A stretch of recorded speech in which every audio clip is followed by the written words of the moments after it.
আসসালামু আলাইকুম প্রিয় বন্ধুরা, আপনারা কেমন আছেন? আমি রায়হান মুন্সি আলহামদুলিল্লাহ ভালো আছি। আপনাদের কাছে আমার একটি মেসেজ। আমরা যারা ঢাকাতে চাকরি করি, বাড়ির উদ্দেশ্যে অনেকেই রওনা দিছি, কেউ কেউ রেডি হইতেছি। এমতো অবস্থায় আমরা আমাদের করণীয় হলো, মনে করে একটি ছোট্ট পানির বোতল নিয়ে যেতে হবে সাথে করে, যাতে অন্যের দেওয়া আমরা পানি না খাই, খেয়ে যাতে অসুস্থ না হই সেদিকে লক্ষ্য রাখতে হবে। অপরিচিত লোকজনের হাত থেকে কোনো কিছু খাওয়া যাবে না, নিরাপদে থাকতে হবে।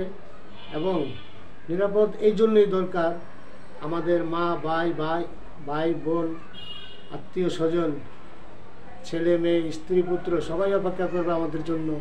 আমরা এখানে যাব, বাড়িতে সবার সাথে ঈদ করব, এটি আমাদের উদ্দেশ্য। যাতে উদ্দেশ্য পরিপূর্ণ হয় এই জন্য আমাদের সাবধানতা অবলম্বন করতে হবে। বন্ধুরা, আমরা নিরাপদে পথ চলি, সাবধানে পথ চলি, নিরাপদে বাড়ি ফিরি, এটা আমার মেসেজ থাকবে। এই মেসেজটা সবাই মাথায় রাখবেন। আমি 1 ঘন্টা পরে যাব, দরকার হয় 1 ঘন্টা পরে গেলে আমার কোনো সমস্যা নাই। তাড়াহুড়া করা যাবে না, কারো অপরিচিত কারো হাতের কোনো জিনিস খাওয়া যাবে না।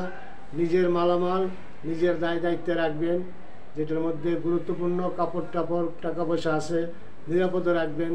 এটি আমার মেসেজ থাকবে বন্ধুরা।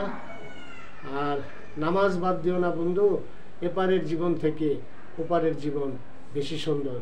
সবাইকে ঈদ মোবারক, আসসালামু আলাইকুম। ভালো লাগলে লাইক কমেন্ট শেয়ার করবেন।